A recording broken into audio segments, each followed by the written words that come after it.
What's up, everyone? Credo Fear coming at you with another SOAR Recruitment Challenge video. This TDM game on Scorch, I go 51-9. I actually don't know if we win. I think it's a close game. I don't know. You guys will find out at the end. We all will. But what I wanted to talk about today was, I had mentioned it in my first video when I talked about how I wanted to talk about certain things with politics and pop culture and whatnot. And one of the things I really wanted to touch on, and it sprouted up after Trump won the election, was this antifa group that started up. And antifa, for people who don't know, stands for anti-fascist. And it's short for anti-fascist. And it's a group that says that they are fighting against fascism in the United States. And they're fighting against fascism by basically trying to silence people and silence speech that they don't agree with. So I know Ann Coulter wanted to do a speech at Berkeley, and Antifa basically threatened to just destroy the whole campus and the town and all that stuff. So they ended up canceling the event. I know that Milo Yiannopoulos was supposed to do an event there.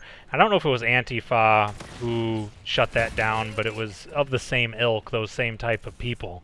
And it's these types of people in college who now get offended and feel like you're attacking them with your words. And it was funny, because when I was growing up, it was the old saying, you know, sticks and stones may hurt my bones, but words will never hurt me. And I guess people stopped telling that saying to their kids, because now it seems to happen all the time where, like, your words. I even saw a tweet one time where some crazy broad goes ahead and puts something about, like, how you can rape a woman even without even touching her. Like, you can rape her with your words or something. And I couldn't fucking believe it when I was reading that. Like, it was just, my mouth was open, like, what the fuck is that? How do you rape a woman with your words? And that's how these people grow up now, where, like, your word, you know, these words are dangerous, and your words are a weapon. And it just seems like the most ridiculous fucking concept to anyone who has a brain. But a lot of these kids today, and that's kind of why I want to do these types of videos, because I want less of these people out there. I want less people who sit there and think that words can hurt them. You know, words can't hurt you. That's fucking bullshit, okay? They're just words. They hurt you if you let them hurt you because you're a weak idiot. Alright? So toughen up and don't let words hurt you, and they won't hurt you. Alright?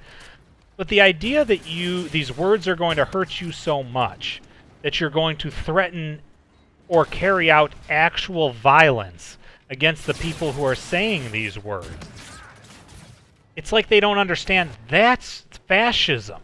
You're the fascist. By sitting there trying to say that you're stopping fascism by not letting people talk, and you're going to beat up and hurt and damage property because people are going to talk, that makes you the fascist. You're the one who's shutting down speech.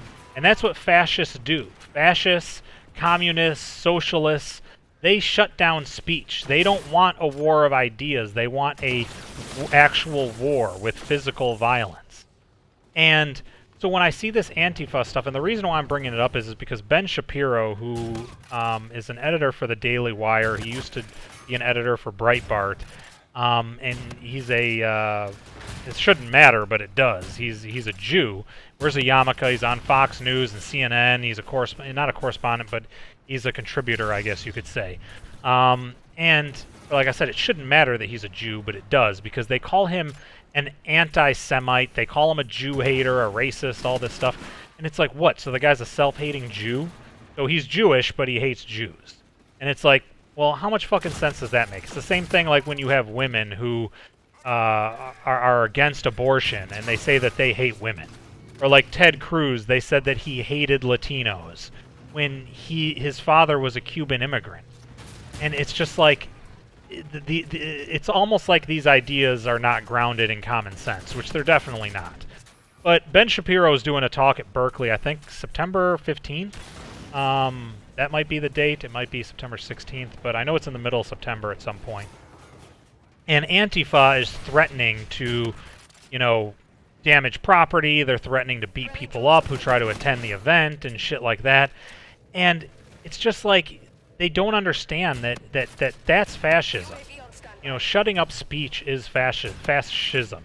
Why did I almost fuck up that word? I've been saying it for fucking 25 years. Anyways, that is fascism. So that's what they don't realize. And I think they don't realize it or they don't know it because they don't learn that type of shit. People don't learn about fascism. They don't learn about communism. They don't learn about socialism in school. And that's why they sit there and they hear that, oh, this guy's a fascist. Okay, well, I know Hitler was a fascist, so this guy must be like Hitler. And that's the other thing, is that everyone gets called a Nazi now. If you disagree with somebody, you know, if you're on the left and someone on the right disagrees with you, well, they're just automatically a Nazi. And the problem with that is when you label someone a Nazi, it automatically makes it to where you can go ahead and use violence to try and silence this person or do something to this person because they're a Nazi. Well, just because someone disagrees with you doesn't make them a Nazi. That's fucking ridiculous. All right? Someone can disagree with you, and they can just disagree with you. I mean, that's how life works. But it goes back to them not understanding what fascism is. And the fact is, when they sit there and they call Donald Trump a Nazi and all this bullshit, and this person's a Nazi and that person's a Nazi, and this person's Hitler and that person's Hitler, well, what it really does is it kind of humanizes Nazis, and it humanizes Hitler. I mean, Hitler was a terrible, terrible human being. One of the worst human beings, along with probably Joseph Stalin, to walk the planet.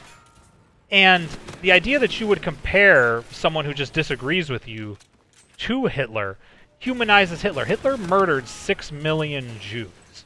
All right? Ben Shapiro did not murder 6 million Jews. All right? So to compare Ben Shapiro to Hitler does not, first, it makes you look like an idiot, but it doesn't make Ben Shapiro, it doesn't make people think like, oh shit, Ben Shapiro's like the worst person in the world. It makes people think, oh, maybe Hitler wasn't that bad, because Ben Shapiro's not going out killing 6 million Jews. So that's what it does. It humanizes Nazis. It humanizes Hitler. And it's so funny when they sit there and say, you know, hate speech isn't covered by the First Amendment. Well, first it is. That's the reason why you have a First Amendment. That's the reason why you have freedom of speech, is to go ahead and protect hate speech. And hate speech should be allowed because it lets you know who these terrible people are. It lets you know who the racists are. It lets you know who the fascists are. It lets you know who the communists are. And that's important, to know who these people are, for them to say what their views are. And the reason being is they should be allowed to say these views so that you can combat these views with your own thoughts and ideas and words. That's how you go ahead and defeat people with those views, is by combating them with speech. Not with fists and not with clubs and not with, you know, guns or whatever it is. It's combating them with your words. And you want as many people... You don't want Nazis, you don't want white supremacists, you don't want shit like that. But you want them to be able to espouse their ideology because you want to be able to show how it's lacking and to show how it's crazy and to show how it's wrong. And if you stop their ability to espouse these feelings and these ideas, then you can't sit there and combat it. And what that does is it makes it easier for those types of ideas to grow. It makes it easier for those types of ideas to become something and to have more people latch onto it. That's what happened with Hitler and the Nazis. Germany had these types of laws. These laws where you couldn't say certain things against certain people. You couldn't do these things. And what it did is it made it go underground, to where people did it in hushed tones. And it made it grow and grow and grow to where there were so many people that believed it because no one was able to combat it because it wasn't out there in the public sphere, that enough people were there that you couldn't combat it anymore. It got too big. So when you have these anti-fascists and these antifa guys go out there and do these things, that's fascism. That's shutting down speech. That's going ahead and not... You know, if you disagree with Ben Shapiro on his policies and all that stuff, go ahead and have a debate with him. But to sit here and treat him like he's not human and he's subhuman because he disagrees with you, listen, if this white supremacist or a Nazi or any of those people exist, point them out. Let's go ahead and have a debate with them, and let's go ahead and show how their ideas are lacking. You don't sit there and beat them up and do whatever stuff. That's fascism. So hopefully you guys enjoyed this video. I ran a little long, but if you did, leave a thumbs up and have a good one.